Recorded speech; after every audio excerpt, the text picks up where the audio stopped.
Rota 66. Então empresta dinheiro para ele, mas para, como se diz na linguagem popular, arrancar o couro da pessoa, furar o olho do outro. É aproveitar para levar uma vantagem criminosa e perversa. Você que procura ficar rico e deseja ter riquezas, Rota 66 é o rumo certo. E caminhamos agora por um terreno cheio de preciosidades divinas, Salmos. Em nossa reflexão de hoje, o professor Luiz Saião destaca o Salmo 15 e o 24 para falar sobre o candidato honesto. Numa época onde tantos cristãos estão com dificuldades econômicas, familiares e emocionais, o ter acaba sendo mais importante que o ser. E o equilíbrio está na busca do relacionamento com o Criador. Eu sou o Beltrão e juntos vamos aprender esta lição sensacional.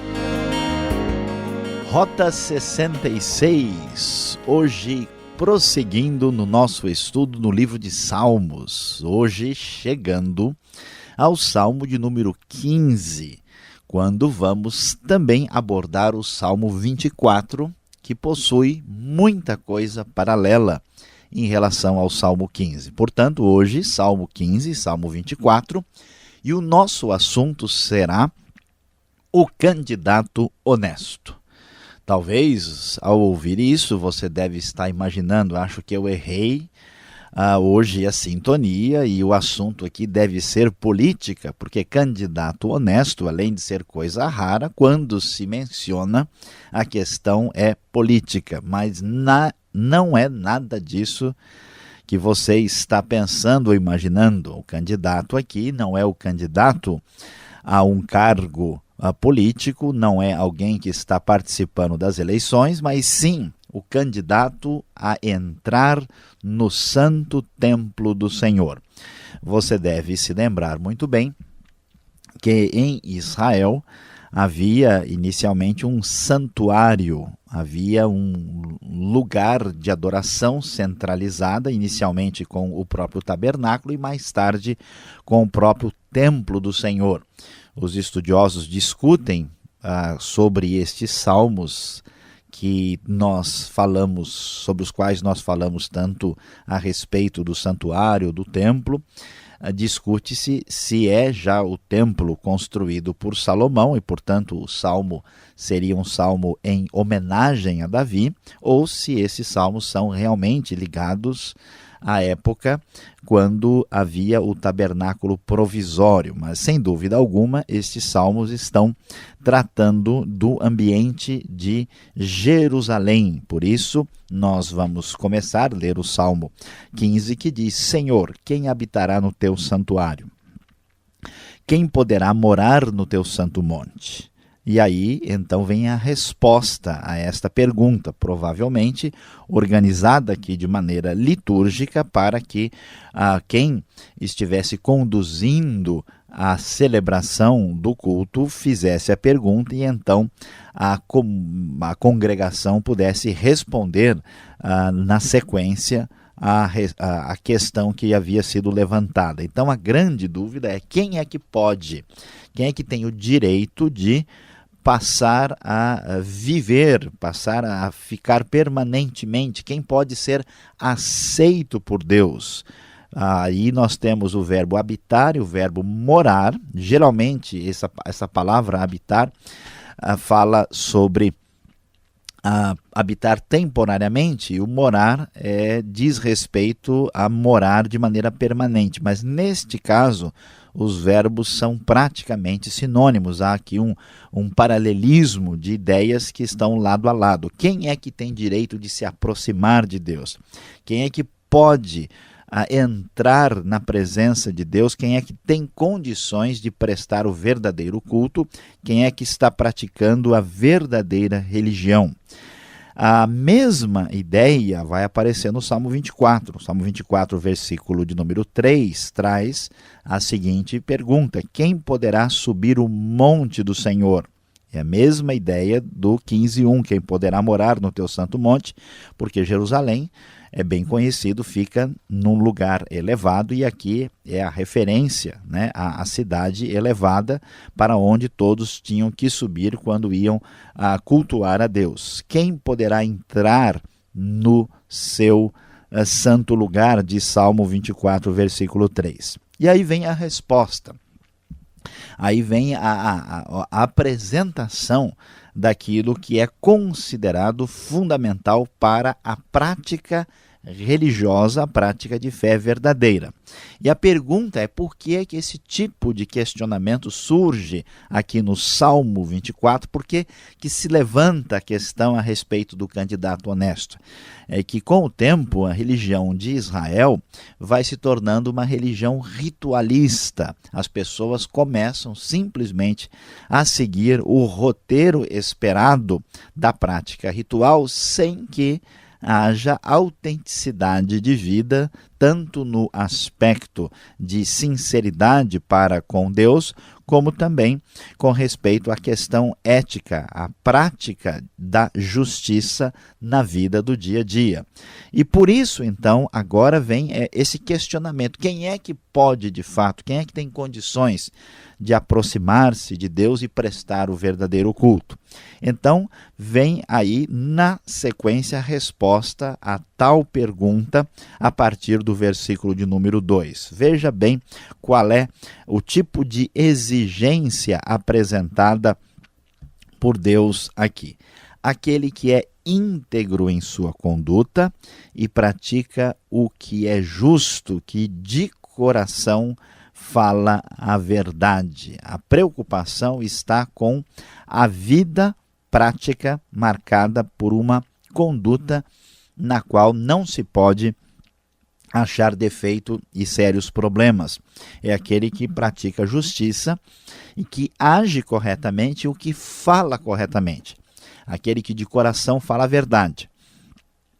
Como é que essa justiça da conduta, como é que essa justiça do falar se manifesta na vida daquele, ou deve se manifestar? Como é que a gente sabe se essa pessoa pode participar do culto ou não? Olha só, observe com atenção o que diz o versículo de número 3.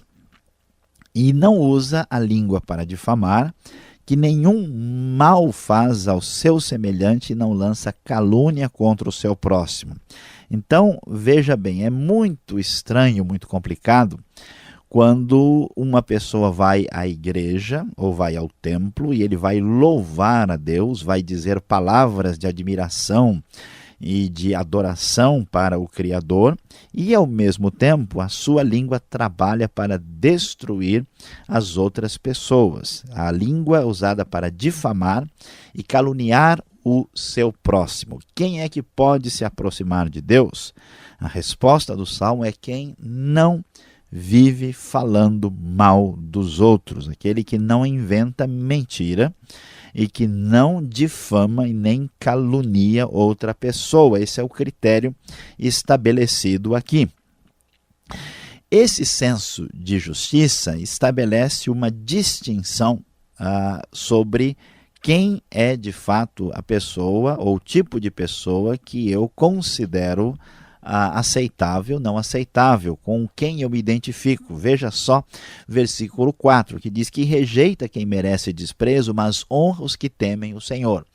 Nossa sociedade vive em crise nos dias de hoje, quando nós vemos muitas pessoas que, pelos critérios de Deus, não merece nenhum destaque, nenhuma honra. E quantas pessoas, pelo seu procedimento, mereceriam destaque e honra, simplesmente são desconhecidas e não são destacadas. A palavra divina que deixa claro que essa pessoa que tem o senso de justiça apurado, que refreia a sua língua para falar mal dos outros, esta pessoa é o tipo de pessoa que não aceita o comportamento de quem merece desprezo pelo seu procedimento perverso e sabe que deve ser honrado. A pessoa não troca aí os valores, não inverte as prioridades segundo Deus. E que mantém a sua palavra mesmo quando sai prejudicado. Esse é um assunto muito interessante, Por quê? Porque todo mundo é honesto quando leva vantagem. Se a pessoa vai ser prejudicada, aí sim nós vamos ver o teste de justiça e de honestidade. Porque enquanto as coisas estão andando de uma forma que nós temos vantagens, somos agraciados de maneira positiva, não há nenhuma razão para questionarmos o nosso procedimento. Mas quando o teste de justiça e de honestidade se estabelece, aí sim vamos ver se nós temos o candidato honesto para entrar no templo do Senhor. E é isso que o texto vai dizer: aquele que mantém a sua palavra mesmo quando sai prejudicado. É a pessoa que paga, é a pessoa que faz aquilo que deveria fazer, é a pessoa que prometeu e mesmo tendo problemas faz todo o esforço para cumprir aquilo que disse, mesmo que tenha prejuízo. Ser honesto com lucro é a coisa mais fácil do mundo. O teste de honestidade está exatamente quando as coisas não funcionam conforme estava previsto. E o teste final para saber se essa pessoa é sincera para com Deus, está cultuando a Deus de fato, aparece no versículo 5. É o que não empresta o seu dinheiro visando lucro, nem aceita suborno contra o inocente. Ou seja, ninguém pode estar bem com Deus quando não enxerga Deus nas pessoas. Quem difama o próximo e a pessoa que se aproveita dos outros para tirar vantagem financeira não é aquela pessoa que Deus procura, que Deus está interessado em receber louvor da parte dela. Quem empresta o seu dinheiro com juros abusivos, que é o sentido original desse termo aqui utilizado, é a pessoa que se aproveita da necessidade dos outros para tirar vantagem. Em vez de sentir misericórdia e tentar socorrer a pessoa que está no desespero, a gente descobre que essa pessoa faz qualquer coisa para resolver a sua situação, então empresta dinheiro para ele, mas para, como se diz na linguagem popular, arrancar o couro da pessoa, furar o olho do outro, é aproveitar para levar uma vantagem criminosa e perversa, e muitas vezes colocando Deus no meio dessa conduta absurda e que não aceita suborno contra inocente, cujos valores vão além dos elementos meramente financeiros. E então o texto do Salmo vai terminar dizendo que quem procede assim nunca será abalado. O Salmo 24, que é paralelo do Salmo 15, ele é um salmo que discute as mesmas coisas, mas merece atenção o que acontece. No caso do Salmo 24, nós temos a consciência que esse salmo, provavelmente isso era caso, pelo menos parcial, do Salmo 15, mas no Salmo 24 havia uma comemoração especial com a entrada da arca em Jerusalém, quando se cantava esse salmo nessa celebração especial. E esse elemento de conduta está presente dentro de um salmo que celebra a grandiosidade de Deus e o fato de que Deus deve ser honrado com a nossa justiça, porque Ele é o Rei de toda a terra. Por isso o Salmo abre dizendo: do Senhor é a terra e tudo o que nela existe, o mundo e os que nele vivem, pois foi Ele quem fundou-a sobre os mares e firmou sobre as águas. E então ele faz a pergunta do Salmo 15 e a resposta é bem semelhante: aquele que tem as mãos limpas e o coração puro, que não recorre aos ídolos nem jura por deuses falsos, mostrando que a pureza para adorar a Deus envolve a conduta externa e interna e uma dedicação completa ao Senhor. Há uma promessa que ele receberá bênção do Senhor, o seu Deus. E o Salmo termina com uma celebração impressionante, que diz o seguinte: abram-se, ó portais, abram-se. Literalmente, o texto hebraico diz: levantem a cabeça, ó portais, o que parece não ter sentido. A ideia aqui é que as portas da cidade, ou possivelmente do templo, se abriam para que a arca entrasse e todo mundo celebrasse a chegada do Rei da Glória ali, simbolizado pela Arca da Aliança. Então o salmo termina: abram-se, ó portas antigas, para que o Rei da Glória entre. Quem é o Rei da Glória? Perguntava-se. O Senhor forte e valente, o Senhor valente nas guerras. Abram-se, ó portais, abram-se, ó portas antigas, para que o Rei da Glória entre. Quem é o Rei da Glória? A resposta: o Senhor dos Exércitos. Ele é o Rei da Glória.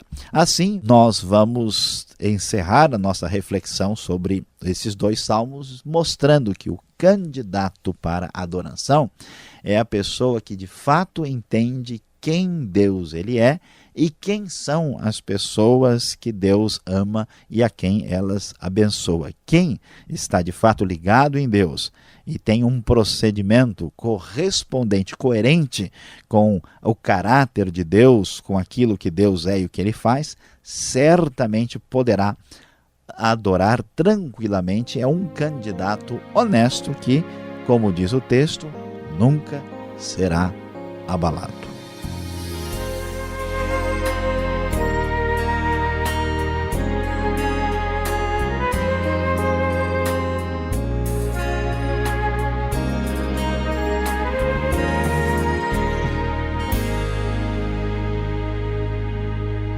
Você está em boa companhia. Este é o programa Rota 66, o caminho para entender o ensino teológico dos 66 livros da Bíblia. Estamos na série de estudos bíblicos no livro de Salmos. Tema desta aula do professor Saião: o candidato honesto. Rota 66 tem produção e apresentação de Luiz Saião, redação e participação Alberto Veríssimo, e na locução eu, Beltrão. Você pode participar escrevendo para Caixa Postal 18.113, CEP 04626-970, São Paulo, capital. Ou pelo e-mail rota66@transmundial.com.br. Minutos finais para tirar as dúvidas. Confira.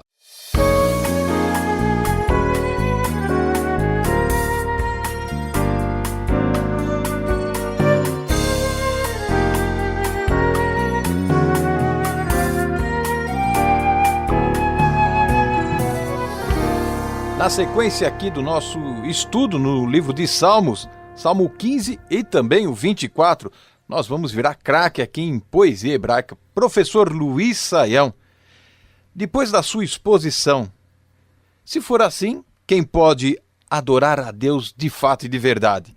Existe alguém assim tão perfeito como coloca aqui o Salmo 24, no verso 4? Limpo de mãos, puro de coração, não entrega a sua alma à falsidade. Olha, é um candidato aqui que tem que preencher um requisito aqui dos mais exigentes, não é mesmo? Pois é, pastor Alberto, veja, nós temos de entender bem o contexto, né? O que esses salmos estão dizendo? É que no meio da prática religiosa do Antigo Testamento, as pessoas estavam começando a fazer essas práticas e sem ter nenhuma preocupação ética e com uma vida sincera e honesta para com Deus. E aí então se estabelecem os critérios. Na verdade, o Salmo não está falando de salvação no sentido do Novo Testamento e não está dizendo que essas pessoas têm direito ao céu pelo procedimento, pelo mérito. A ideia é que o Antigo Testamento vai apertando a pessoa em termos de se descobrir quão santo Deus é. Aqui os critérios são os seguintes: você precisa ter uma atitude justa para com o próximo, você tem que ter uma conduta santa para adorar um Deus santo, uma exigência que vem de Levítico, e aí sim a sua adoração vai ser aceitável. Isso não significa que a pessoa é pura, perfeita, plena, né? Esse critério, vamos dizer assim, da parte de Deus vai até sendo ampliado e ficando mais assim exigente nos próprios profetas. E depois no Novo Testamento nós vamos descobrir que, pelo fato de estar absolutamente revelado que o ser humano é incapaz da justiça plena, aí nasce então o conceito da necessidade absoluta da salvação da parte de Deus. Então o assunto aqui tem a ver mais com comunhão com Deus e condições para adorá-lo. E para isso, no Antigo Testamento fica clara a necessidade de uma vida santificada e comprometida com a ética, o que não pode E isso vale até para nós hoje. Uma pessoa simplesmente dizer que ama e que adora a Deus e viver uma vida absolutamente contraditória de maneira escancarada. Tá certo. Agora nós temos aqui no Salmo 15, lá no verso 5, uma situação bem típica de capitalismo. Veja só, o que não empresta o seu dinheiro com usura e não aceita suborno, quer dizer então que cobrar juros, ter lucro, é pecado? Pois é, pastor Alberto, depende. A gente tem que observar aqui como é que isso funciona, né? Veja que, historicamente, foi por isso que no catolicismo medieval, por exemplo, a cobrança de juros foi proibida, né? E havia toda uma discrição, toda uma preocupação com isso, e isso tem o seu valor, mas como é que a gente pode chegar a uma posição mais equilibrada e de bom senso sobre isso aqui? A questão dos juros, ou da cobrança além do valor inicial, isso é uma coisa que existia desde a Suméria, desde a Babilônia antiga, né? A pessoa fazia um empréstimo lá em grãos de trigo e ele pagava um valor a mais, uma taxa sobre isso. Até um determinado ponto, o juro ou a inflação ou aquilo que a gente queira colocar, ele é absolutamente justo, porque ele significa a reposição do dinheiro. O problema é que assim, o sentido dessa palavra no original é juro abusivo, né? Significa ter vantagem à custa da desgraça dos outros. Então, uma coisa é eu receber o meu dinheiro com o seu valor corrigido de acordo com o seu verdadeiro poder aquisitivo. Uma coisa é eu trabalhar e ter lucro do meu trabalho a partir da minha atividade, né, dentro de um procedimento honesto, e outra coisa é eu lucrar de maneira injusta, explorando os outros e tendo vantagem, é ganhar dinheiro bebendo o sangue dos outros. Isso é errado e é condenado aqui e vale para hoje. Tá certo, lembra até aquele bordão, né, do jornalista, né? Isso é uma vergonha. Exatamente, diria o Boris Casoy. O Salmo 24, na sua parte final, me chamou a atenção quando você leu aí na NVI. Por que a NVI é tão diferente das versões antigas nesse texto aqui no Salmo 24, verso 7, por exemplo? Ó portas, as vossas cabeças, levantai-vos, ó portais eternos. Qual a diferença assim tão... Diferença, pastor Alberto, é que quando a pessoa lê ó, levantai as vossas cabeças, ó portas, ninguém entende nada, porque porta não costuma ter cabeça, né? Então essa expressão, o significado dela é que as portas, ou melhor, os portais sejam abertos completamente. Esse é o sentido. A NVI evita o literalismo com a intenção de comunicar. Por isso o texto diz, abram-se, ó portais, abram-se, ó portas antigas, porque as portas de Jerusalém nem do templo não são eternas. Se elas fossem eternas, elas teriam, né, a mesma condição que Deus tem. E isso não é verdade. A palavra traduzida por eterno também significa antigo, o que é o significado correto e adequado aqui no versículo 7 e 9. Mais uma vez, é uma referência quando as portas, né, de Jerusalém ou do templo se abriam para a entrada da arca do Senhor, quando era celebrado que Deus, o Rei da Glória, estava presente no meio do seu povo. Tá certo, você que está nos ouvindo agora, fica perguntando, o que mais podemos aprender com esse estudo? Fique ligado, professor Saião tem uma palavra final para você.